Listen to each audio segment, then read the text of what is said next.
Welcome back to another episode of Survivor Worldwide on Reality Pop. We've found him, we've tracked him down. It's the last person in the final four for Champions versus Contenders to Baden Gilbert.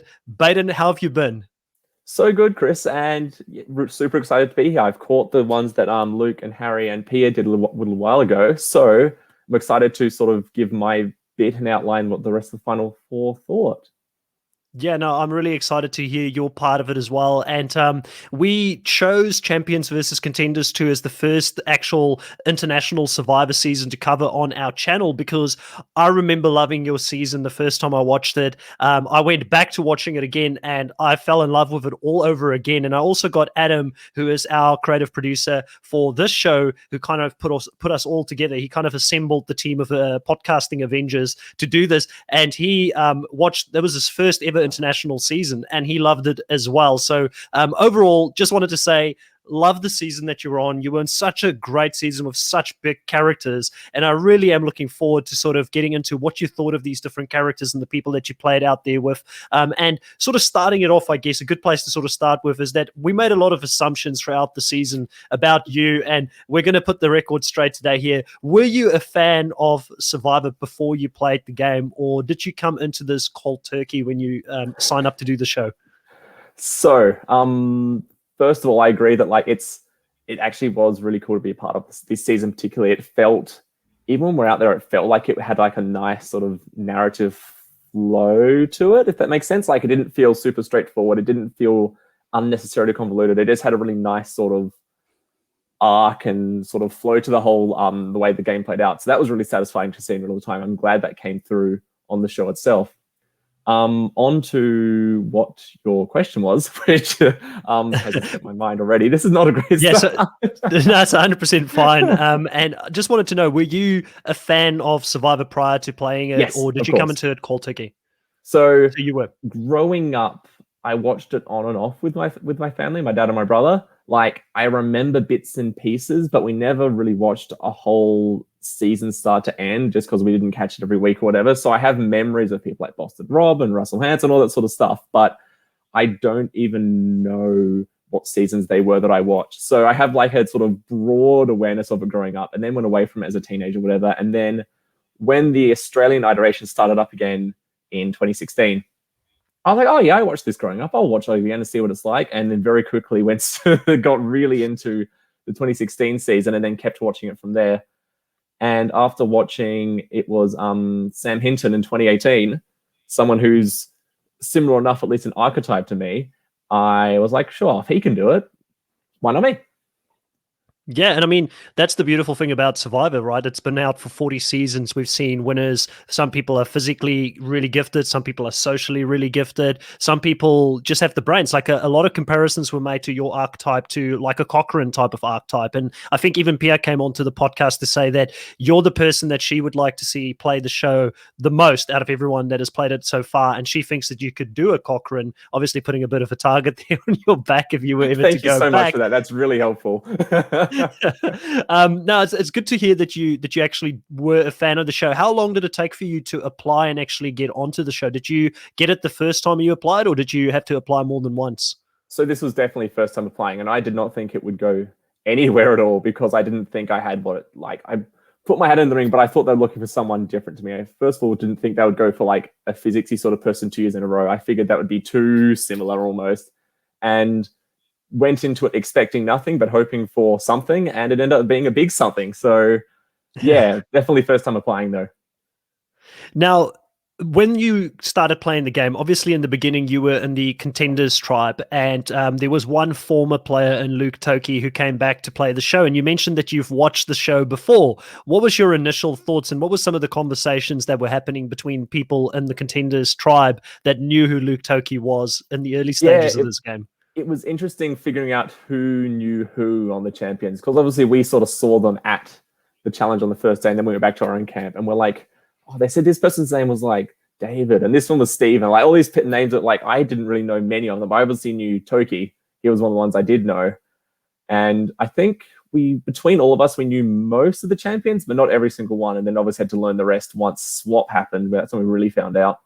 But yes, people's perception of Luke, like I think I reckon about half the contenders were very aware of who he was, and the other half maybe weren't as aware.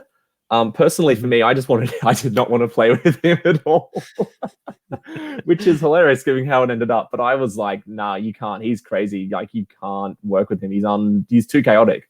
But obviously, they had to change my tune pretty quickly. Yeah, and he also ended up playing a very different game, which I'm sure you would have ended up picking that up when you actually got into the same tribe as him, that he wasn't going to play that sporadic game that he played the first time around. And I take my hat off to him, because coming into the season, I thought he was a gone burger, similar to how Russell Hantz came in, just had a massive target on his back, was never going to get anywhere, but he somehow found a way to sort of wiggle his way through. I do want to go back to the Contenders tribe here. That first vote in the Contenders tribe, it looked like you were really in danger there, and that there were a few people that sort of had your back there in the early stages. Sort of Andy and Harry comes to mind across as the two people who had your back the most there, according to the edit. Can you talk us through some of those dynamics and what we didn't see potentially happening there in the early stages? So the first vote was pretty hectic. Like, we all were figuring out what you had to do in terms of keeping yourself safe or whatever. So I think the play itself was a bit messy, and just overall we were all learning as we we're going. So it was a bit all over the place. I guess the key thing for me is that I was, in my mind, doing more than what the edit showed to get myself off the bottom. It would have been day 3 or maybe day 4. I had a conversation with, it was Sammy, Sarah, Casey, Laura, Hannah, and myself. So sort of the 6 of us were sitting in this shelter for memory, and the other 6 were off at the well or whatever, doing something else. And my recollection of the conversation that was Laura, backed somewhat by Sammy, was really pushing to not just vote out all the people who are physically weak. The idea being that, like, oh, if we all stick together, we can make sure that we all get through and we can all work together. And my takeaway from that conversation was that Laura wanted to vote out physically weak people. She wanted us to lose challenges. She wanted us to go down this hill where we just lost every single challenge through the swap, and then half of us don't make it to swap. So I went to Sean. I went to a few others as well. I don't remember exactly who I told what, but definitely Sean. And told him, look, Laura wants people who are physically strong out of the tribe. And that was sort of my way to try and get her onto the chopping block, was to really push that message. And I did so at Tribal as well. I really made the point, again, didn't make the edit, but I really made the point of hammering home that there's people in the tribe who don't want to keep the tribe strong, and that they shouldn't be part of the tribe. I think it's something like that. Unfortunately, that first main conversation, my recollection was there wasn't a camera there at the time, so it makes it hard to use that in the edit. But for me, at least, and I think that helped Sean at least, if it was between me and her, that I think it helped push at least Sean into the camp that she should go instead. Again, the part I didn't see, and I've been told about afterwards, that there was a more collective sort of conversation where it was decided that Laura would be the one to go and I would be the alternate vote. Yeah, because it was Matt that sort of came across, I guess Sean a little bit as well, because Matt, Sean, and Daisy were seen as a pretty close group there in the Contenders tribe, and Matt was the one on the edit that was the most vocal about going against you, because he wanted to keep the tribe. Very vocal, wasn't he? Yeah. It's actually interesting because straight afterwards, he was one of the ones that came and spoke to me. Like, pretty much as soon as we got back, he explicitly pulled me aside and said that what I said to Tribal really got through to him, and he's glad that I'm still here and that I should keep fighting, all that sort of stuff. So that was really, really kind of him to do that. I think Matt particularly, like, my read that he was closer to Harry and Sammy than he was to Sean and Daisy, but I think he was one of the ones who could sort of float between. Again, it's tough to figure out what everyone actually wanted at different points. I feel like Matt was trying to push the extremely physical, not interested in the social games sort of vibe about himself. So from my perspective, he was somewhat detached from any sort of strong alliancey sort of stuff. But of course, he was still doing it. But I think him and John particularly were more like, they're just here for the physicality. They're not here for the shenanigans with the votes and whatnot. So they were almost somewhat removed in my mind from any sort of heavy alliance building. But definitely, and we'll get to this, I'm sure, before we get to the swap, there was definitely a division that was forming in Contenders that never wholly got resolved. Yeah, and that was going to be my other question, is how much do you think that sort of, I guess, negatively affected the cohesion within the Contenders tribe later in the game? The fact that you guys didn't get to go to many tribal councils before you did your first swap. Do you think that sort of added to why the Contenders later on struggled to get back together? Yeah, absolutely. The champions got to choose their 7, whereas we were stuck with our 11, if that makes sense. And then when the swap itself sort of split us up in a bit of an awkward way, it made it hard to resolve those things. I remember saying at the time it felt like a volcano in that it was sort of building and building, but we never got the chance to actually, it never erupted. So we never got the chance to resolve any sort of factional skirmishes that were evolving in that sort of heading towards swap. I felt like it was definitely Harry and Sammy on one side, and then Daisy and Sean on the other. And then everyone else was somewhere in the middle, and it was kind of hard to tell exactly where the majority was going to go until we had a vote. Yeah, 100%. And one of the other things before we go here into the swap that sort of ends up happening, obviously you get saved by, a bunch of people because obviously you're one-man army. You definitely did do something. I don't think anybody, it's similar to how, it's strange how they showed Pia fight for her life there at the bottom, but they couldn't get, like you said, maybe the cameras weren't around at that point to actually that happens. have some of those and it's fair. And I guess Luke, when he was on here as well, he said, make sure you always have cameras close to you when you're talking so you can get your game on camera. So that's a little tip for new players who want to go out there and play the game. If they want their game to be seen, always make sure you've got a camera close by. But one of the things I wanted to ask is, you get past that first vote, you go into the challenge. The next one, I believe, is the one where you're running in the water, and you end up, doing really well there, becoming that would become like the first time the season that you are sort of called a challenge beast here by JLP, and that comes up quite a few times throughout the whole game. And you actually, in those team elements within the game, you actually, when I went back to watch it again, I noticed you were a lot of the times the key person or the clutch person that were pulling it through. Did you expect yourself to excel like you did in the challenges? Okay, let me touch on a few things before I get to the challenges again. Like you said about the cameras, because that is an important thing to talk about. Like Luke said, always make sure there's a camera nearby. I found that it was hard to manage playing sometimes. It just felt like that, because what we were told is that if you want to do something that's game worthy, it needs to be on a camera. But if there's only sort of 3 cameras and there's 11 people on the beach, well, you can't all play the game at the same time. Some people just need to chill out and camp. And I found it tough to sort of, I don't know who's off doing stuff with a camera that might be important and who's just, gone to the well, or maybe they're often doing confessionals entirely on their own. Like sometimes these important conversations are happening away from camp, but you don't know where everyone is at any given time. And because of limited cameras, you literally just can't walk off and go look, because again, there's not enough cameras to capture everything going on. So that's something that I, especially at first, really struggled to figure out like where everyone was and what everyone was doing. But back to the challenges, the other thing, that challenge that day, I feel like that was a turning point, because the first 4 challenges over the first 5 days, we did have one obstacle course, and I did sort of fine, but not amazing in that. But the other 3 were all like pushing and shoving type challenges. And that's not my strength at all. Like I'm not someone who's burly or brawny or anything like that. So I can run, I can jump, I can climb, all that sort of stuff. But when it's like pushing, and especially pushing against former athletes, it makes it really hard for me to demonstrate my worth. But then after that, we started getting that more variety in challenges. We had that running one, which was good because I had done surf lifesaving growing up. So I was comfortable running through shallow water, which is exactly what that challenge ended up being. If it had been just a little bit deeper, I would have actually not been able to get my legs out of the water and probably would have struggled a bit. But it was sort of just that knee height, a little bit less than knee height, that I could actually get up and get moving. And I feel like that helped me a bit, and that people saw I was good at challenges within the tribe. Particularly, again, Matt's very vocal about it, so I think that really helped him as well. And then, of course, we started having a couple puzzles. It was a lot more sort of teamwork, obstacle course-based stuff, which I did much better at. Yeah, 100%. But having said that, pardon?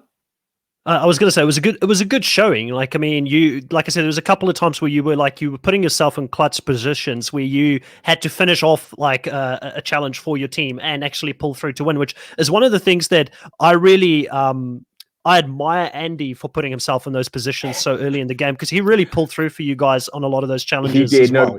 I was very shocked by Andy's challenge prowess, especially in like the throwing at the end and the puzzle at the end. We did do a puzzle together, I don't know, somewhere before swap, and I felt like Andy was doing like a bit more than me in total for that puzzle. Like I was sort of putting pieces in and also noticing when he put a piece or two wrong, but I felt like he was putting in more pieces than I was, if that makes sense. So I was very surprised that how good he was, especially, like he plays golf. He knows, he has coordination, so he could throw those hammers and throw the bean bags and whatever it is we had to do. What's the other Did point it I'll make make it pretty there? obvious because you've played those challenges? I know we're a little bit all over the place, but we'll definitely backtrack as well. Mm. Did that make it more obvious for you when Andy was trying to throw that challenge as well, because he was doing so well every single time, and then suddenly there was this one challenge where he just wasn't pulling his weight? We'll get to that. I'll talk about it Okay. more in detail when we get to that point. But Okay. yeah, definitely pre-swap. Yeah, I definitely set out a few though as well. Like as we started building up a numbers advantage, more and more people had to sit out challenges, and I did sit out a couple. There's also a couple where I was in the challenge but not actually doing anything. Like for example, the one where I was standing on the diving board. Like my job was just to stand there and then make a funny face when I fell in the water, which I managed to do pretty well, thankfully.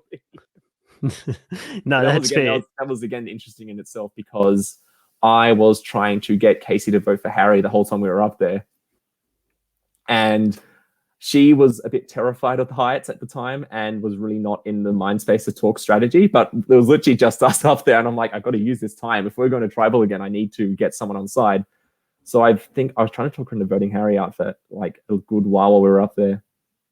So this was at the point where you guys were already split and going up against each other in that Yeah, challenge, I correct? feel like sort of between days 5 and 15, that sort of 10-day gap, we had no tribals. We won no rewards almost in that time either, apart from the one and on day 6 or 7.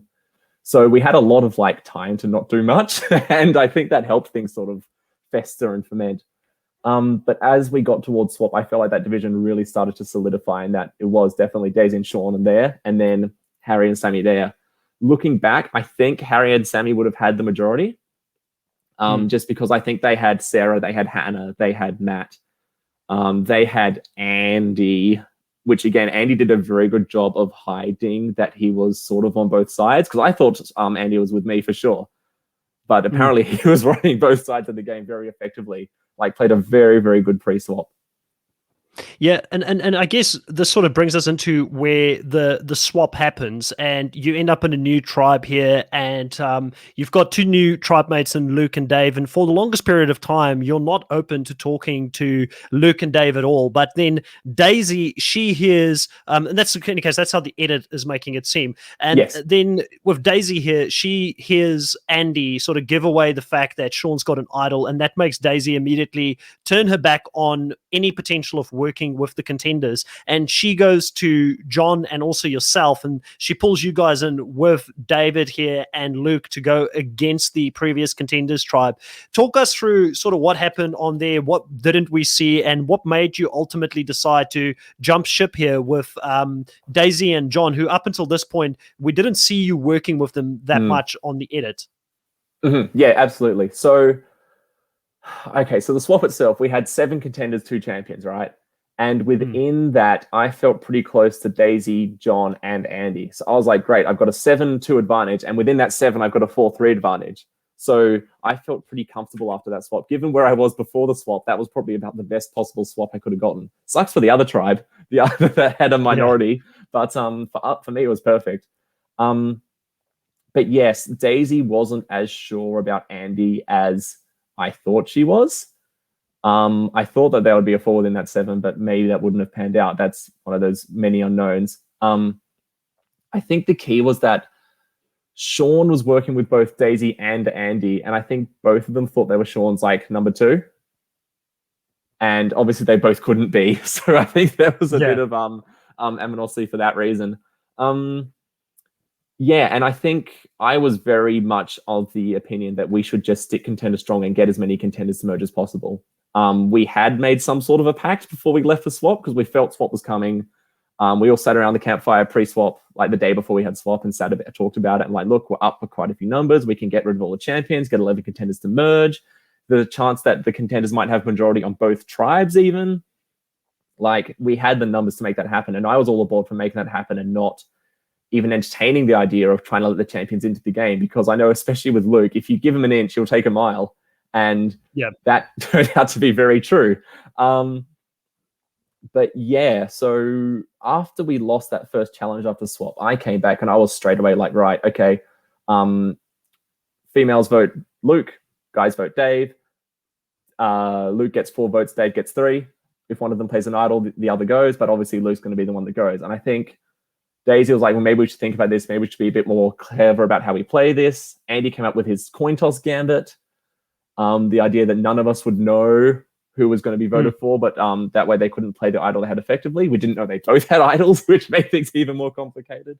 But I think you're right that once Andy had told all the contenders about Sean's idol, and then by extension Dave's idol, Daisy was not a fan of that. I remember her saying that to me because she said to me something like, look, Sean told me that in confidence, Andy shouldn't be telling everyone about that.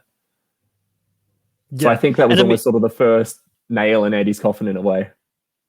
Yeah, and I mean, you guys could be forgiven to want to take out one of your own here because you've got so many numbers. You haven't really gone to a lot of tribal councils, but like you said, this kind of started probably a war down the line because you ended up taking Sammy out here. At the point of taking Sammy out, did you guys just realize there's just no way for you to now go back to like a Harry, for instance, who was very close with her? Did you guys realize it would have that big of an effect going down in the game? Did you consider that prior to doing that vote? The thing was for me, again, I was all on board getting Luke or Dave out. Like that was what I thought we should have done. Then late in the day, John and Daisy came to me, and that's the conversation you saw where they're like, "Look, we have the numbers to do this. If you want to get on board, and we can get rid of Sammy." And if they had said any other name, any other contender's name, I probably would have said no. But I didn't get along with Sammy as well as I thought I would have. Like I feel like out of the 10, 11 contenders I was playing with, I feel like Sammy and I are connected the least, or at least one of the least. And in addition to that, I didn't know who voted for me at the first tribal. Like, I know I got 3 votes from people and then 1 from Laura, but I didn't know where those votes had come from. I didn't know if there was any sort of malice behind them. And my natural assumption was to assume they came from the people who I was working with the least. And Sammy was one of those people. Harry had suggested to me that it might have been Sammy, probably to get the target off his back, so I wasn't mad at him. But between all this information, I had Sammy potentially voting for me, Sammy and me not getting along amazingly. I still get along with her great, but like not in a strategic sort of sense. It was very sort of superficial, just chatting about life back home and stuff. Daisy and John were people I had worked with. Daisy, I think I was closer to both of them than the edit had time to show pre-swap as well. Like not super duper close, but definitely closer. And reflecting back, this took me a good while after the game to sort of appreciate. I liked that I knew the plan. Because in the first tribal, I didn't know the plan. No one was telling me what was going on. Like, people were like, oh, maybe this has happened. Maybe this will happen. I don't know. Like, because I was the alternate vote, no one wanted to break it to me. And when they came to me and said, this is the plan, do you want in or not? I wanted to be in because I wasn't in last time. I didn't like not being in on the plan. And I knew implicitly that that would also buy me a few votes if we kept going down that path. Because with Sammy gone, then Sarah and Hannah immediately become sitting ducks in some way. So I knew that sort of gets me 2-3 votes, and that potentially gets me to the merge as is. Having said that, sorry, I'm rambling a bit here. No, 100%. I did ask both 2 very pointed questions before I agreed. The first one was, are we letting Andy in on this also? And they both said no. So I obviously took that. Again, that was when I became more cognizant of the fact that there was a division between Daisy and Andy. I don't think I was really aware of it to that point. And the other question I asked was, can we wait 1 more vote and then do it next vote? And they said, no, we wanted the numbers. So with that in mind, like I didn't push them on it. I just said, look, this is why I'd prefer to have at least got rid of one of Luke or Dave and then made the move. But if they felt that they wouldn't be able to get Andy to do that. So they felt we had to do it while we had a 5-4 advantage. Yeah, and in hindsight, we talk about Daisy quite a bit throughout the recaps that we did as well, and I actually credited Daisy for the move that she made at that point because I kind of felt like Andy was coming for her regardless, so she took the strike first here to weaken his numbers because that's what it looked like. It wasn't necessarily Andy. That's the thing. Like I think Andy was probably going to get her before merge, but maybe not immediately. From my understanding, Sarah and Hannah both went to Luke and Dave and were trying to get Daisy out at that vote as well. And Sammy was the one who's like, no, we can't vote out a contender at this point. That's foolish. Which is incredibly unfortunate in hindsight for her. But Daisy and John did put in the hard yards in the days leading up to that vote. Like, I think even the night they got there, I think Daisy tells a story that her and John and Luke and Dave, or maybe Luke tells a story as well, they stayed up for nights hunting crabs, or stayed up for a good few hours at night hunting crabs, and actually got to know each other quite well and built up something at that point. But yeah, definitely before that vote, I was very against even interacting with Luke or Dave because I didn't want to be seen as going over to the enemy, if that makes sense. So Yeah. after that vote, I obviously changed my tune quite quickly. Yeah, and that was going to be my next question. So clearly, you get past that vote, and we know that long term in the game, you're going to build a bit of a relationship here with Luke. And we see Luke talking to you out on the beach, and you say that, "Hey, I was a fan of your game the previous time." Obviously, as you would do, because you're trying to butter him up and Of course, make sure that he's working with you. So I fully appreciate it. And you start changing your tune there, and you start working with him a lot more closely. We kind of at this point, we'd never see you in danger going into the merge. So clearly you positioned yourself perfectly. You made the jump on time. But there was a point there when Sean came into the tribe, which again, it messed up the whole dynamics within the tribe. And again, at that point when the dynamics have changed, how did you manage these new relationships that you had with Dave and Luke, but also manage your old relationships with the contenders so you could still be on both sides there at that point of the game? Yeah, with a fine bit of balance, I think is the answer. I think the key point to make here is that the edit showed me approaching Luke much later than when it actually happened. I went to him, or he went to me, pretty much the day after we voted out Sammy. And we went for a long walk together, just the two of us down the beach, like all the way down and back, talking about our games and what we could do and what could happen. And that's when we Luke named us. We became the Stars Alliance, which never made it into the edit either, unfortunately. His argument was that, he said something like, "You study stars and I am a star," which neither of which are quite true. But it was anything to make Luke happy, because obviously I was working with him now, so I had to do something and get something in place. But that's when we started officially, I guess, working together. Was that pretty much day 17, the day after the Sammy vote. So that's one thing the edit didn't really do justice, was that we'd been working together much longer in the pre-merge than was shown. And yeah, I guess going through the next few votes, obviously the Sarah vote was unfortunate, but coming back from that challenge, the 6 of us all stood together and said, look, it's got to be one of Sarah or Hannah, and ended up being Sarah, because we were worried about going back to the Tower of Terror and her not being able to do it, especially because we were down on numbers at this point. So that was the unfortunate part of that. And I was really close to Sarah because we were essentially neighbors. We lived within 10 minutes walk of each other back home. Wow. So I know, they're literally first day, we're talking about where we come from. She's like, "Oh, I'm from Adelaide too." I'm like, "Oh, what suburb?" And she said the same suburb that I lived in. And I just couldn't believe the fact that we lived so close to each other and never met, and literally weren't aware of each other until this point. So losing Sarah sucked.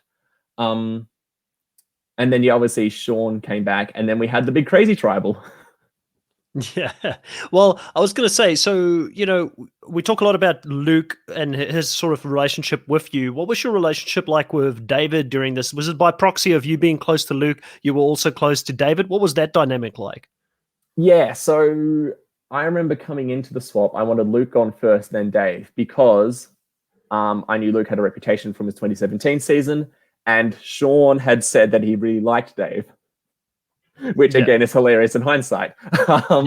So I thought that was my vibe, was that Sean really liked Dave. I felt the best about Sean out of all the contenders. So obviously I should be feeling good about Dave compared to Luke. After it found out that Dave had done the idol thing, I was like, oh, okay, this is interesting. At this point, we didn't know it was a fake idol, of course. So this becomes even more complicated. I think once we found out it was a fake idol, because Sean told Daisy and then Daisy told me, that's when I flipped him over in my head. I think it probably started to flip somewhere before then, but once it was like, okay, Dave made a fake idol, gave it to Sean for a real idol, and now Sean's stuck with a fake idol and only just found out about it. That was the point where I'm like, okay, Dave needs to go before Luke. And then that was the one I was like, yeah, I prefer working with Luke to Dave. Then Sean came back over, and that sort of, I don't know, pulled us into line. It sort of felt like, hey, what the hell are you doing? Why are you voting out contenders when you should be voting out these two champions? Don't let them both get to merge. And I think he really came in and sort of tightened the morale around the contenders and really pulled everything together. And then, that vote was messy for a number of reasons, because we knew Dave had an idol, and we knew that he would probably play it if he felt like he was in danger. And I think, again, it was Sean. He was of this suspicion that Luke could also have an idol, because obviously the plan was that we had the majority. We could have put 4 votes on Dave, 2 votes on Luke, and it would have been a 4-2-2 split. And then we can make sure we got rid of one of them. But if they both played idols, then they could choose who went home. And that's why Sean suggested we put the alternate on to Hannah. without being super explicit to her about it, which again was unfortunate for her in that position, because obviously they both did play idols, and it ended up being that Hannah went, and it was almost Sean. It could have been Sean if Luke and Dave had not been so stubborn. Yeah, and this is the point now where Andy sort of realizes, and him and I can't remember who was talking to Harry, because I believe you guys had Harry come over for one of the rewards. Yep. You stole him to come over, and Yes. Harry had a conversation saying, "Listen, it's key for us now to for us as contenders to stay strong, and you guys might have to like throw a challenge so that we end up sending someone home on your side that is a champion, because on their side, he said that champion's bond is too strong. We're not going to penetrate it." And we know now that was just such a strong bond that those guys had, right? So at that point, Andy looked at it and he said, "Okay, I'm going to throw a challenge here." What happened here? Because it looked like, I think even yourself, you were in that conversation on the reward as well. Where did the disagreement or the thing change where you didn't want to throw it and Andy potentially still wanted to throw it, and then people saying that he was being dodgy on his own? How many people were actually in on the plan and who weren't in on the plan? Clear it up for us a little bit. Let's go back to the Palmy reward, because that's where it started, obviously. So we had 4 people outside the little reward area where they were having a chat, and then 4 of us were inside the reward area having a different chat. So it was Harry, Andy, Daisy, and Sean were outside talking about throwing challenges. Meanwhile, on the inside, myself, John, Dave, and Luke were actually making an alliance, the Beer and Water Alliance. Again, they all have names because it's Luke. He needs to name everything. And so we were talking about making that happen and actually being really solid with that.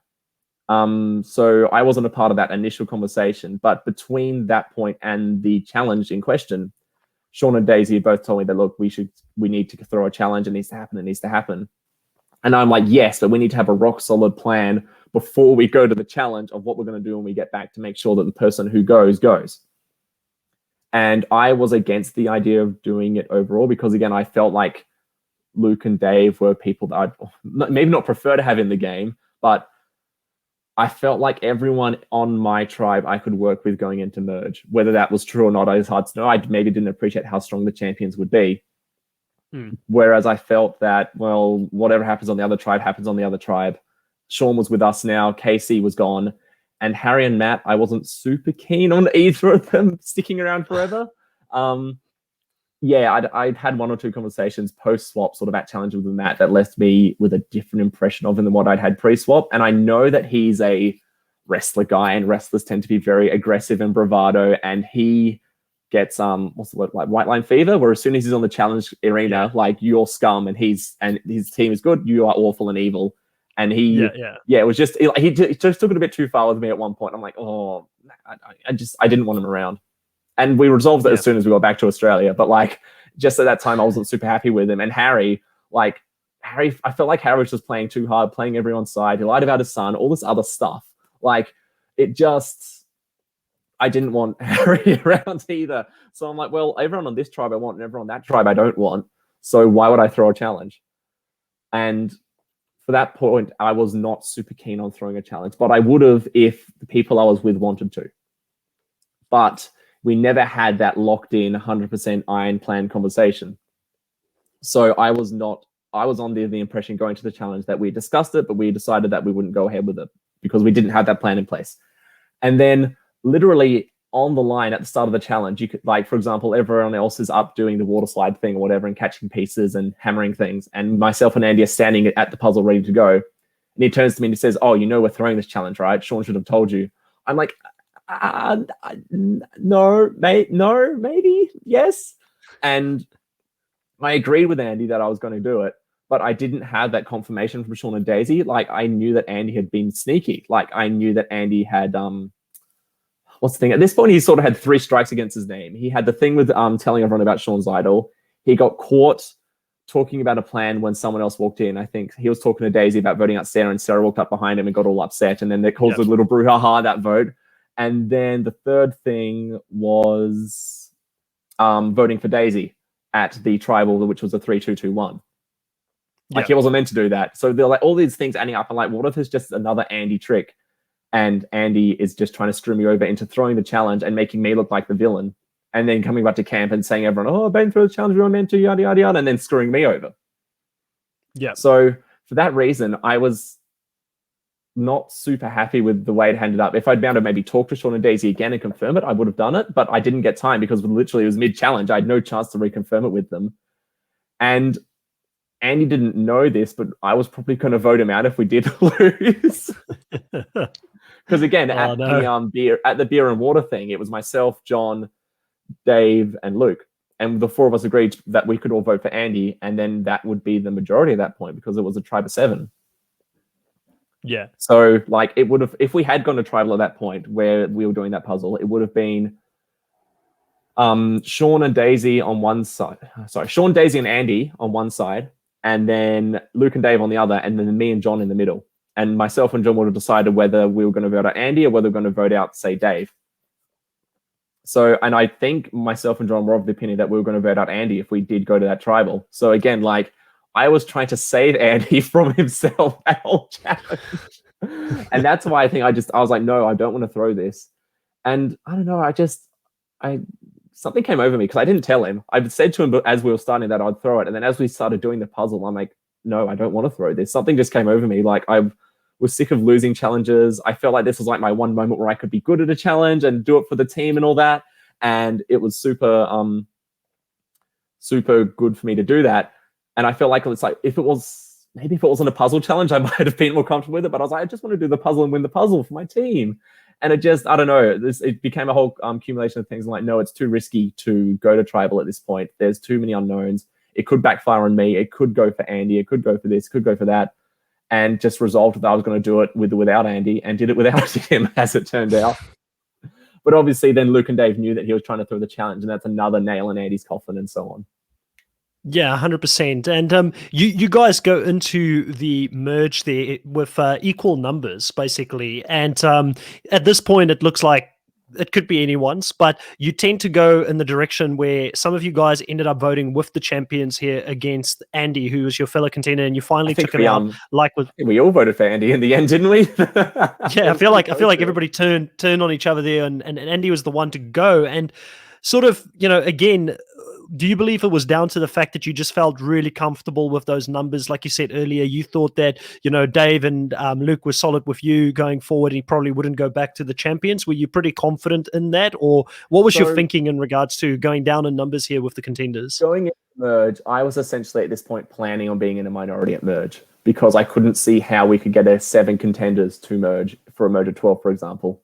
Like, it just felt like that. There was still a risk of idols in play on the Dave and Luke side. Obviously, the contenders on the other tribe weren't having any luck. They were down in numbers. And the contenders on my tribe were just a bit too ununified to be able to pull together and actually make something happen. So I was essentially planning on being down 7-5 at merge. And then in that respect, I needed to be the one that the champions kept. So that's why I was really working on Dave and Luke, trying to make sure that they understood that they needed me more than they needed other contenders. And that was why I was going down that path of making sure that I had other targets in mind. Like the fact that I was putting all this stuff on Andy, I was assuming that Andy was going to make it to merge and they would want to get rid of him before they got rid of me. And that was a big part of my thinking. Obviously, it didn't end up going out that way because Ross got injured and had to withdraw, which sucked. Yeah, really bad. And then we went into merge at a 6-6, which actually made it more complicated because there was a chance we could have all pulled together, but the 6 contenders couldn't even agree on a champion target. Like, the 6 champions felt so unified and strong. I would have done it if we could actually get a champion over, but I could not see which champion would fly over at that point. I was not going to go for Ross for Andy, that's for sure. So maybe we could have stuck together originally and then maybe gone on the revote and instead waited, tried to keep the contenders together, but then go, look, when push comes to shove, we don't have the numbers, we'll change votes on the revote. But I was just like, look, I don't want to play with Andy. I don't want him on the jury. I don't want him in the game at this point because he just had so much against him. I feel like that was the way that I could get forward, was to get Andy out. But yeah, it sucks that that's the way it planned out. Yeah, 100%. I mean, I do feel, for me personally, Andy is someone I'd love to see come back and play the game again because I think he's got more to give. And hopefully he's learned a few lessons from the way he played this game. And I think he was just that fan that was over eager to play the game and throw a lot of things at the wall and see what sticks. And it didn't work out for him in this season. But the other thing I wanted to ask you here is you mentioned that with Harry, you never really planned to work with him or wanted to work with him. Obviously, it's a bit of irony because you end up going quite deep into the game with him ultimately here. And I see Harry come into the merge, and he's really trying to work with the contenders here. When did that relationship between you and Harry become one where it became a working relationship? How long did that take for you after the merge to get to that point? I think because you guys are kind of forced. You guys were kind of forced to work together in a way. Yeah. That was the contenders dwindled. I didn't have many other contenders to work with, did I? So at that point, I guess I had to. But no, Harry's fantastic. Like, he's actually just really, really good. He changed his tune quite a lot. Like, it felt like I was playing with someone different than I was pre-swap. He just, I don't know, something about him. He was a bit more chill, a bit more sensible. We had the Rice thing, which was another sort of little bonding moment with myself and Luke. Editing note, that happened the night after Sean left, not the night after Dave left. So that just adds it would happen a few days before where it was on the edit. Just like, doesn't make a huge difference, but that was why it happened. It was because we had to stay up late for Sean's tribal because we had the whole campfire thing. And like, you get into a routine when you're out there. Like, when the sun goes down, if you're not at tribal, you're asleep pretty quickly. And tribal's normally not going super duper late. And then this one was way later in the night than we'd been used to. So we sort of got back to our camp close to midnight, I reckon it would have been. And I was just pissed off that I couldn't save Sean. I couldn't sleep. Stayed it with Harry and Luke, just chatting. And then Luke started stealing mandarins. And then he talked about this rice thing, like, oh, we'll wait till we get a nice clear night. We'll plan it out. We'll sneak it all down there beforehand. We'll wait till the moon's out or something. And they're like, no, we're doing it now. I'm like, oh. But that was tricky because I felt, my impression at the time was that I felt like I was it feels like it was like a kid show or teen show where you have like the two naughty kids and they've like dragged in this poor nice kid with them to do the naughty thing. And I felt like I was sort of being dragged into something I wouldn't ever normally do. But I recognized it as a social opportunity to build bonds with people. And I didn't want to be the person who stepped out of that, you know what I mean? And I was hungry as well. So in that way, it was a win-win. I felt guilty about it, but again, like, it was a social thing. It was a food thing. It was, What was the original question of that little? The original question was sort of, how did you start working with Harry? How long did it take for you to build that bond with him? But I think you did answer it quite well in the sense that, as the numbers really dwindled, that's when I really was like, I have to work with Harry now. And obviously we lost Sean, then we lost John, and then it was just myself, Harry, and Daisy. And then Daisy was just the target of the champion. So it was just me and Harry left. And that's when we really had to come together. Yeah. Now, the real thing here, I guess, that sort of opened the space for yourself and Harry to move forward in the game is when finally you get the three closest allies in the game sort of turning on each other, with Abby going against her former Alliance members in Pia and also in Janine.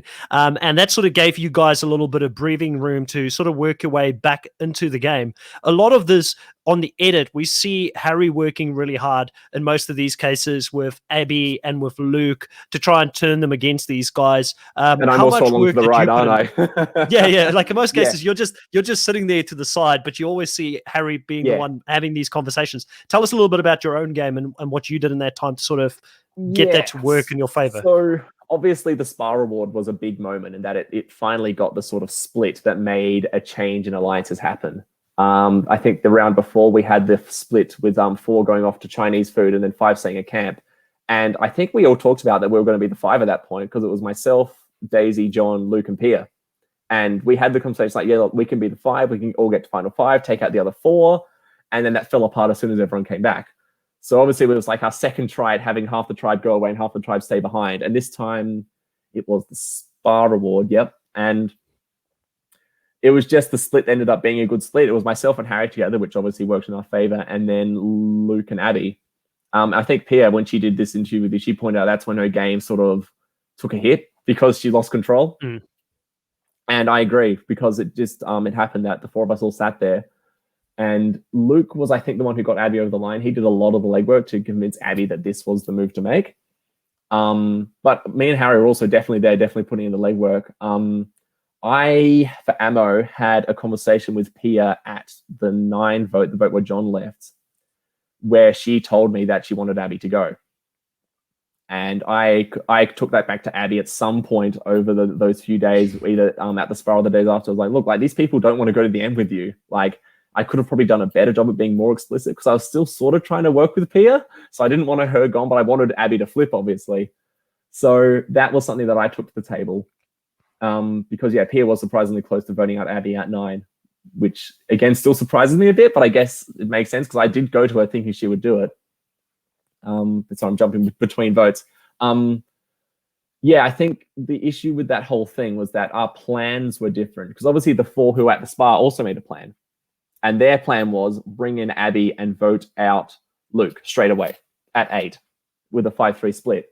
Whereas the plan that we made back at camp was that we would wait a vote, let Daisy be the natural sort of let's get Daisy out, and then we would make the move when we were 4 of 7. So the fact there was different plans in play there, one required making the move at 8, one required making the move at 7, and Abby just essentially refused to vote out Luke at 8, and that stopped their plan from ever coming to fruition because Daisy thought that she was good. Like, she had the conversations with Janine, Pia, and Simon and thought she was safe and all over it, and Luke was going. But obviously Abby, again, put on a good effort, to her credit, to make the others think that nothing was going on. They might have suspected it, but they couldn't do anything about it because Abby was refusing to vote for Luke. And then the 4 of us, myself, Harry, Abby, and Luke, could make the move at 7. But first of all, we wanted to vote Janine out. The plan was always going to be Janine at 7. That's why we wanted to make the move and get her out of the game. But Exile complicated it incredibly. And that's why it ended up going the way it did, where Simon ended up going to Exile instead of Janine. Yeah, because you wanted to make sure that if you take a hit at her, that she wasn't coming back. Because you probably looked at her as the more social, capable player. Yep.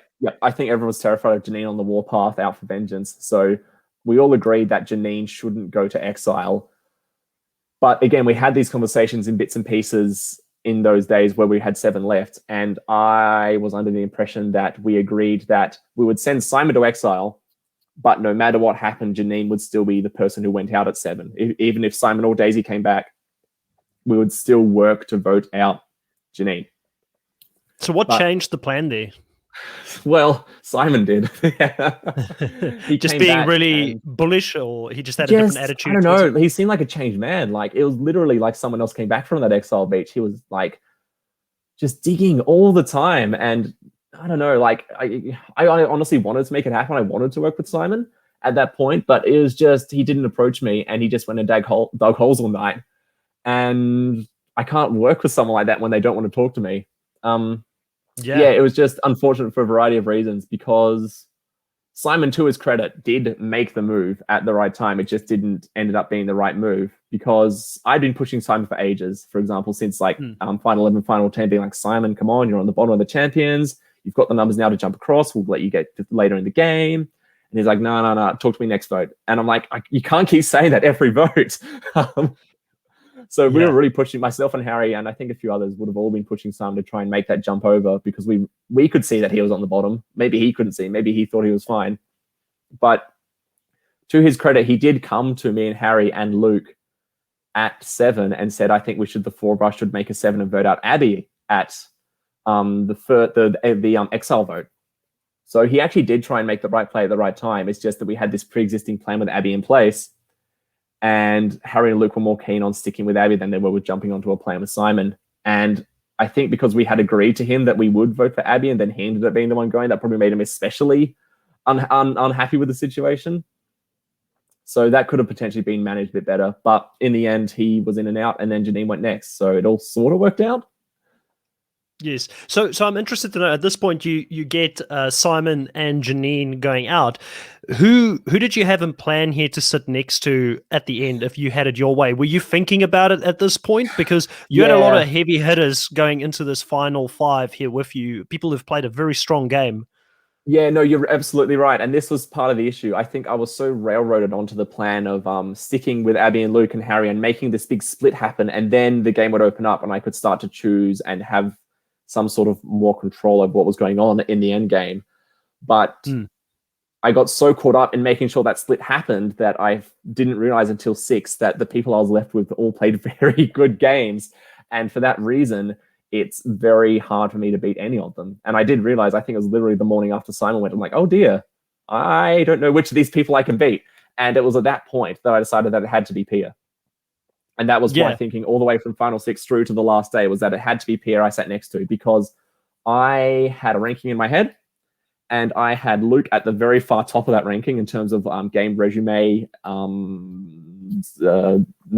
whatever it is, like the amount of stuff in his resume.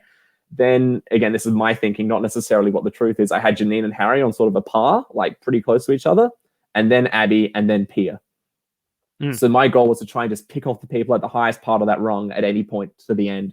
So that's why once we got to 6, I was like, let's vote out Luke, let's vote out Janine. This, like, I just wanted to make moves happen and get myself and Pia to the end. And I didn't reevaluate, didn't really appreciate how good of an arguer, how social, how likable Pia is. But I felt that her game was weak enough that I could take it on, whereas I felt like every other person's game was strong enough that I didn't have enough ammo against it. Like, obviously Luke's resume is out of this world, and I maintain that he had the best game of anyone before All-Stars out of all 4 Australian seasons, just with the amount of stuff that he did, especially at the final 5 vote. And then Janine obviously was like the godmother. She had a lot of power. She did lots of stuff throughout the game. Harry was the cockroach, like all these things that I couldn't feel I could argue against.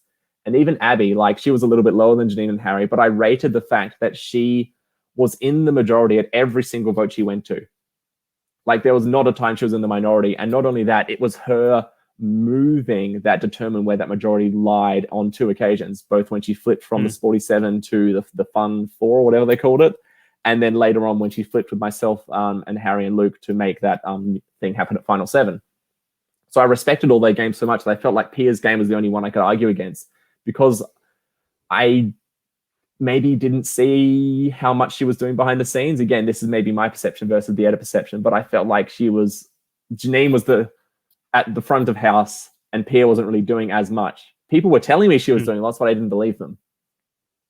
Yeah. And I mean, that again, for me, just brings more credit to how good of a game Pia's played. Like, I mean, for me, Pia is one of the best winner. Like, I hate winner rankings personally. I do indulge them a little bit. Like, I'll still go check, okay, who do we think is the best winners? But I don't think that any winner should care. Like, who cares? If you've won the money and you've won the title, don't care about it. But if I had to rank her, I reckon she is one of the 2 best winners to win it in Australia, because you cannot take away the fact that she's a unanimous winner, which obviously is against you now in this case. But then again, hey, you share a record with Stephen Fishback, and he's one of the best players to ever play. One of the seasons I have gone back and watched. I went back and watched Token Cheens because everyone was like, "Oh, you just played like Stephen Fishback." So I've definitely gone back and watched that since getting back from playing, and that was like, "Oh yeah, there is a similarity there." He's obviously much more savvy than I am, though. Hey, I wouldn't put it like, listen, at the end of the day, you had to move in the shadows to get yourself to where you got in the end, and it's a tough one, because obviously we know how the rest of the season plays out. If you've probably played this through in your head quite a few times already, and Pia mentioned that you've talked to her and mentioned that what you would do differently in the future. But what do you think was your biggest sort of flaw in the game, and what could you have done differently to put yourself in a different position? Because if you change one thing, it's not to say that you would have actually gotten to the end, and that's an achievement in its own. I just want to run the game 1,000 times and see what happens. You know what I mean? Just see all the different variables and see what falls out at the most of the time. But I feel like I didn't have something that I could own as something I did. Like, I didn't have a lot of agency to talk about. I didn't have my big move. Whereas I felt everyone at least had some big ticket item at the top of their game they could talk about. So I had to pivot to pitching a knowledge-based game where I always knew what was going on, regardless of what side of the alliances it was happening on, and also always made sure that it didn't come back to get me. But that's a harder thing to pitch. And again, we'll go to Final Tribal soon, I'm sure. But once the questions started, it just didn't stand up to scrutiny. Yeah, and I mean, for me, I look at your game personally, and I think to myself, what you really needed was someone like a Russell Hantz to play the show that just pisses everybody off, get to the end, and you played, because your game, the same game that you played in another season with someone less likable than you in the final, you win that game, so it's more about that. But then you look at the cast that you had, And who would that person have been? Because even if you chose Andy and you stuck with him longer in the game, people were kind of pissed off with him. He would have had to play an amazing I do not see a scenario game where myself and Andy make it to the final two. No, and I get that you guys couldn't work together to that degree, but I mean, like he would have somehow turned it around to be this amazing game in his final speech if he got there somehow. And there wasn't really anybody in your season that was super unlikable. I guess David that's the issue. To the girls came across like that, but not even but he Dave. wasn't. Like that's the one thing I always felt like is that the first vote, I think Kent says it best from 2017, where you just got to look for the asshole, and if you can't see it, then you are. But genuinely, I don't think there were any on our season. Like, and if they were, they voted out early. Maybe like the Stevens and Unovas could have been perceived as that sort of person, but they didn't make it deep enough in the game to have that impact in the post merge. And looking at the merged people, like, I don't know who you would take as unlikable. Like, I've thought about who I could beat if they made it to the game with me, just because there are people that you can obviously point to having very obvious cons to their game. For example, you can point to the fact that Simon, for example, he went to exile. He shouldn't have, if you played the game, you shouldn't be voted out at all. He was potentially one vote away from going home at swap. Like if swap had happened one vote later, he might have gone then. The same at merge. You could argue that he could have gone if merge had been one vote later. So in that regard, that's something you can easily pitch against. You can also pitch against, for example, Daisy misplaying 2 idols. Yeah. Like those are the things that they're very easy to point out as detriments to their game, and that gives you something to work with. But yeah, just the way the game panned out, like everyone was very likable. And I think the issue with Pia is that she's the most likable out of all of them. Now I want to forward to that last challenge. I want to forward to the last challenge. You had your family go out there to come and see you participate in that last challenge. And for me personally, I love the fact that at this final challenge, you get the family to be out there and sort of cheer you guys on to do it. Firstly, what was it like to have them out there to cheer you on to win that last immunity challenge? And then secondly, hearing the words there from your mom saying that you were a completely changed man, you're talking a lot more than what you used to, and all those kind of things. How talk us through that, and do you feel like that gave you the extra fuel to actually go out there and beat both of them? It was, that was special just to have family pitch up. Like, I didn't know who was going to walk up that hill for a variety of reasons. Like, my brother was going into uni exams at that point. I didn't know exactly what date his exams were and how that fit in with him. My parents were working in like the Kimberley, sort of the far, like remote WA at that time. I didn't know if they'd even be able to get on a flight to there, be able to take the time off work or whatever. So to have all three of them come up the hill was like a big relief and a big exciting moment for me, because I literally didn't know who was going to be there. And yeah, it was really, really cool for them to see me there. Like, they didn't expect me to make it far. They hadn't really watched the show as much. Like, obviously I'd watched it with my dad and brother growing up, but they hadn't really watched it intently for quite a long time. And mum didn't know what the show was about at all, really. So they were trying to explain it to her on the plane. So it was really special to have them there. And I got to spend a few days with them there after the game as well, which was super good. Chill in Fiji for a bit. I think we actually went back to the Jury Villa area, and by the time I got there, everyone else had left. So I was just walking around an empty Jury Villa with my family for 2 days. But yeah, back to the challenge itself. It was really cool to have them be there and being cheered on. They weren't thrilled with the fact that they were sitting in sort of like drizzle for hours, because it did rain a little bit, and they were not dressed for cold, because people didn't realize that Fiji can be quite cold in the dry season. It's we were on the wind top, like the top of a hill, so there's no shelter from any sort of wind, and the wind was coming through quite steadily. The torches that were surrounding us in that challenge kept going out. It's like every 5 minutes, some guy would have to run out with a lighter and put some more kerosene on it and light it up. And yeah, so I think my parents both got a cold from that night, which wasn't ideal. And they were sick of they're like, oh, it's pretty boring, whatever it is. But it was really special for them to be there for that. Did they get like food catering? Were they eating in front of you guys? Not eating in front of us. They had to obviously they had to use the loo at various points, and when they did, they were told they could have a little meal while they were back there. But obviously they wanted to have everyone there in person when someone got off the challenge. So that was the main thing. I think even at one point, 4 or 5 production people rushed out umbrellas for them all once it started drizzling, and then another 4 or 5 people like, no umbrellas, it ruins the immersion. So the umbrellas went back away, and it's amazing how many sorts of these things happen. Yeah, and I mean, you were involved in what I believe is still the longest challenge there at the end. I don't Yeah. remember if that record was broken. Still, it is Oh, the it has record, not right? been broken. I'm very much aware that it has not been broken to this point. It's something that's something you can claim. That's something I take home with me. Like, I was good in that challenge. I don't know what it was. Whether it was that, how do you put it? Because I've again thought about and talked about it with Harry and Pierre a lot. I think Harry's a bit stockier than I am, so he's got a bit more weight actually pushing down on the soles of his feet. And the feet were the issue. The arms were fine. It was 100% the feet that were the pain point. And Pia's got smaller feet, so there's just less room for her to spread that pain out across. Whereas I'm quite lanky and have bigger feet and without a lot of weight. So I think that actually helped me in this challenge. And also, I had a different posture to the two of them for the first half of the challenge, at least, where I was actually pulling those arm weights down and pushing off them to take some weight off of my feet, whereas they were sort of standing there like spread eagle. So I think just using that time while I could to have less weight on my feet until they changed the rules on us 4 hours in to stop me doing that. Because obviously they have a time schedule as well. Like having challenges go till dawn is not on the schedule for the production. But yeah, we went till about, I think we were told it was about midnight because we started just before sunset, and sunset's at roughly 6. So finish the challenge at midnight, and then we have to go to tribal, get to tribal at 1, 2 a.m., do tribal, leave tribal 3 a.m., get back to the beach at 4 a.m. Like, it was a very long, long day. Yeah, and you had your mind set up going into that final or the tribal council just before the final tribal that Pia was the person you wanted to take with you to the end because you thought you could beat her.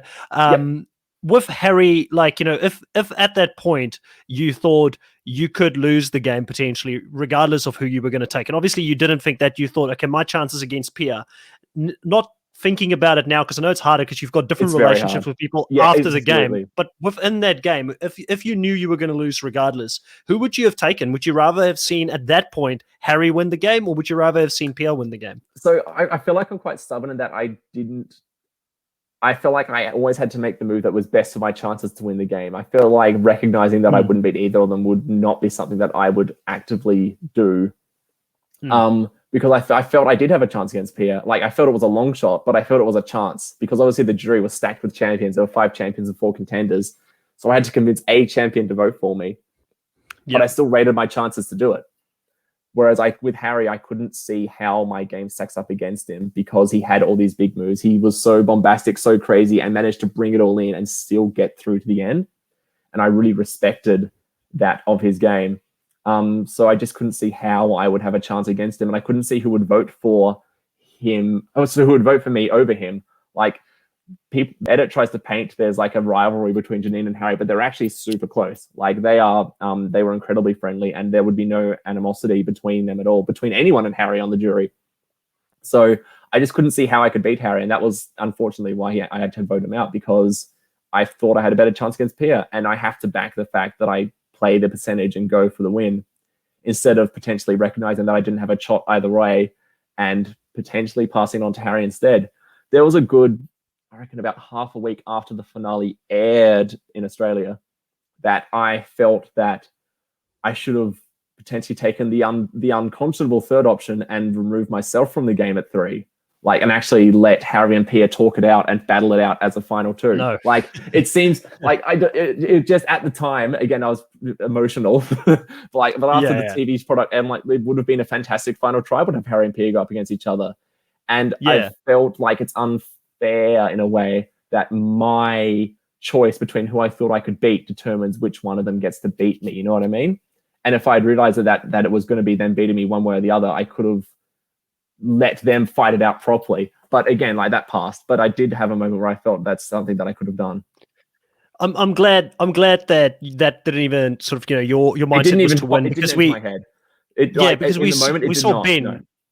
Did you watch Winners at War at all for season 40? Yes, so that's one of the few seasons. I shouldn't have watched Winners at War because now I know all the bunch of winners of seasons I haven't watched properly. But I did watch Winners at War, and I agree that Ben did lose steam at the end of the game. Yeah, and he's not, like, he wasn't well respected. I don't agree with a lot of the reasons that he's not well respected prior to going into that season. So still worth watching it, because I'd love to hear your opinion after you've watched Heroes, Hustlers, and Healers, which is his first season. And I want to hear from you. What do you think of his game in that after? Because a lot of fans heard about his game. Like, again, that's the thing. There's a lot of seasons I haven't watched properly, but I've heard things about them, and obviously I've heard about Ben's little the way he made it so far in the game. Yeah. So A lot of conspiracy theories out there, Baden. A lot of people with tinfoil hats. Of course there are. But I don't know exactly the details of it. But yeah, I have many American seasons to catch up on at some point. But yeah, what was I going to say? Yeah, it was just I had to back myself to make the percentage play, and I'm glad that I did back myself to do it, even though I didn't do it in the end. Yeah, 100%. Now you go into this final tribal council, and you go up against Pia, and Pia, she does really good. Like, I mean, she's seen as one of the best final tribal council performers across, I think, any season that we've seen up until this point. And she came onto the podcast and said that a lot of your pitch was cut off from actually even being on the TV show. What was your case? How did you feel? How did you sort of pitch yourself against Pia's game to say you deserved the vote above her? What didn't we see? I'll be honest, like that whole final tribal now is a blur. Like I know that there's stuff that happened in it, but like the actual nuance of what I said is lost to my memory at this point, because again, like we'd been awake for 24 hours the day before. I had like 2 hours sleep, and then had the day to have like a little final lunch thing before we go and do the tribal. I ate way too much food at the final day feast. That's a lesson to anyone else who goes out there. Don't do that, because it makes it really hard to focus when you're trying to pitch for the money. But I thought I could handle the amount I ate, but I clearly couldn't. But yeah, in the tribal itself, it was like I said, I definitely pitched a knowledge game where I always knew what was going on at every single point. And you could argue that isn't 100% true, but I said it and no one challenged it, that I knew at every single vote what the play was and who was going. And that I had managed to position myself in a way that you don't end up getting caught out.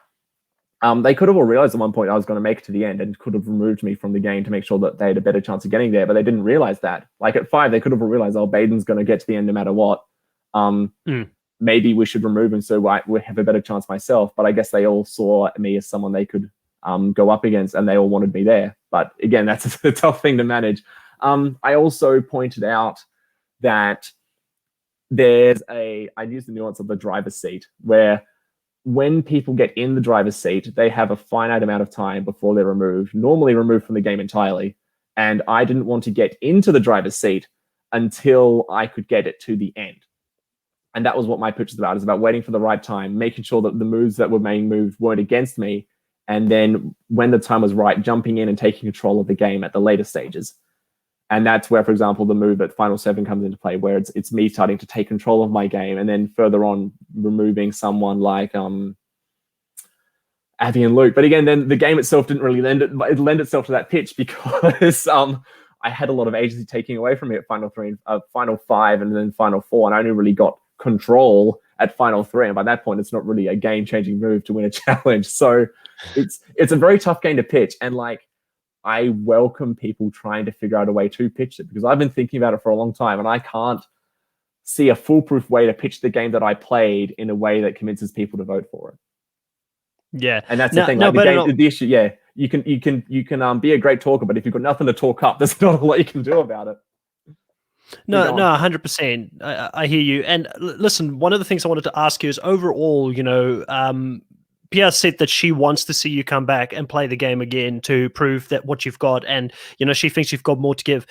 Are you interested in playing the show again? And if you were to play again, I get two questions here. Would you come back for a normal All-Star season, or would you want it to be like a themed season where it's going to be blood versus water, where you get maybe your brother or someone else to come there and play the game with you? Or would you want it to be like a heroes versus villains? You probably would end up being in the heroes tribe here, or like a fans versus favorites. Is there a specific theme that would appeal to you more than, just a normal All-Star season? Or are you happy to come back regardless and prove yourself? I'll be back in a heartbeat no matter what theme it is. Like I think at the time I felt very drained and wasn't ready to consider it. And especially given, I think everyone who did All-Stars from our season said that it wasn't as fun. It was like tougher physically, mentally, all that sort of stuff. Yeah. So maybe doing All-Stars a few months after playing was not the most amazing thing. But now that there's been time that has passed, absolutely, I'm 100% want it to be there. It's just, again, maybe if they ever do second chances, that might be something that I could feel like I could fit into. Let me put it this way. If they did second chance and they didn't ask me, I'd be offended. Yeah, yeah. No, I Because think I that feel like anybody. you have to ask all the runners up when you do second chances, right? Yeah, well, you'd expect they would ask everybody, like all the winners and winners at war, if they wanted to come back. Apparently, there was a lot of winners in Survivor US that didn't even ask the question to, which is a bit of an insult, in my Yeah, opinion. no, If I you've know. won the show Again, like, before, and the way that casting works is an absolute nightmare when it comes to returnee seasons. I'm sure there's a lot of cloak yeah. and daggers and stuff, but But you've yeah, got a good shot because they've brought back so many people already, like I from know. Well, previous there's a seasons. pool. There's a pool of sort of 100 people who have played by now, right, in Australia, Yeah, and obviously 24 of them already had a second return, so that only leaves the other 70 odd. Like the odds are up there, but again, it depends what production want out of a season and what they feel they can get out of me as a player. But I definitely feel that I have a winning game in me. Like I want. I feel like I understand more now than I did when I played the first time. Like going out there the first time, I know the kind of game I would play, and the game I did play is the game that I knew I would play. Something that's a bit more like amenable to my personality type. Someone who wants to work across both sides, keep everyone on my good side, not piss off anyone, and make sure that more subtle sort of things. But I understand now that there is room to try more things, and I didn't understand that before going out there the first time. No, 100%. And I would love to see it. Now, we've got a new season coming up, Baden, and this one in Australia. We're very happy that it's going to be in Australia itself this time. What do you think about the fact, obviously for this specific season that you went out to the island to go do it out in Fiji, but this one will be in Australia. Are you excited to see Survivor played in your own backyard? I'm incredibly curious to see how it looks within Australia. Like, obviously the cat's out of the bag that it's somewhere in remote Queensland, near Cloncurry, I think is the town, and that's been announced publicly several times in the build up here. I'm very curious what it looks like. I feel like there needs to be, I don't know, like it feels like what are they going to eat? There's no palm trees, so like. And what about the wildlife? Because everything tries to kill you in Australia. So I guess so. I guess that is a good point. There would be snakes and spiders and all that other creepy crawlies that you wouldn't want around. Obviously, it would be logistically a different challenge for the production as well as the players to deal with, and I'm sure they'll rise to the challenge, and it will be an amazing season for sure. It'll be interesting to see how it looks on Australian soil, though, just like how they manage all sorts of things, both with the game and around the game.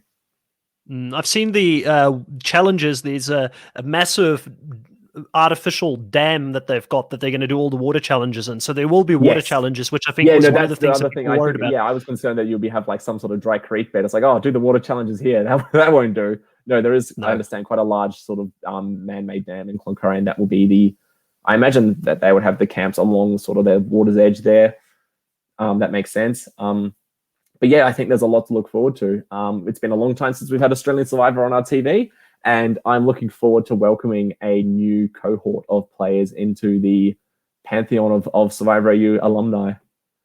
Yeah, 100%. We're all looking forward to it. Now, Baden, I do also want to thank you for coming on here today and to talk about your game. It's been great getting to know a little bit more of what we didn't see on the show. I do see you've got the buff there. Can you show it to the camera? Is that the merge? Is that the merge buff you've got? That's the merge buff. Here, let me just take my headphones off for a second. Yeah. I don't get to wear it often, so I figured I had to put it on while I had the chance. But this is the merge buff. Oh, it's really cool. That is really cool. And does it does it have the little buff? Yeah, it's the buff icon on the side. Yeah, so it's the same company that makes the. Yeah, it's there. Yeah. Yeah, so it's the same company that does it for the US. Yeah, so they're exactly the same. They're good, handy. They do a lot of different things that you don't realize. Obviously, one thing that you don't appreciate when you're watching it on TV is that there is logistics in terms of like making sure you can hear everything. So they often for challenges they just hold a little microphone pack. So that's how they manage to get the audio on the people during the challenge. So occasionally, if you're looking carefully, you can start to see like a black box sort of at the back of their neck, or if they're wearing their head sort of back there, and that's sort of the battery pack for the microphone. So again, it's these little things you don't think about until you're out there, but like, oh yeah, they do need to do sound on these challenges somehow. Yeah, and I was thinking about it just not recently. I was like, how do they have the audio so good? Because I can't see where the mic is. It's really good because a lot of the guys are obviously shirtless. No, they actually it's not even like we have the buffs that we wear at camp, and they have a separate set that are all rigged up ready to go. So if the buffs look a bit fresh and new when they're doing the challenges compared to at camp, that's why, because these tend to look a bit raggy after a few weeks. Yeah, that makes sense.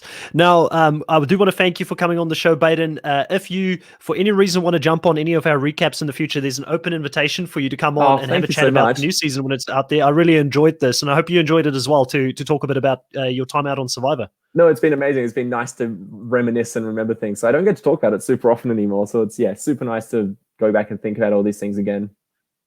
All right, well, you take care. You're in Melbourne now as well, so I'm sure Yeah, you'll be that's right. seeing Pia a lot more often now that you're in the same Yes, city as her. absolutely. She's already cooked me some Italian food, and we're going to see each other a bunch more while I'm here. So that's been fantastic.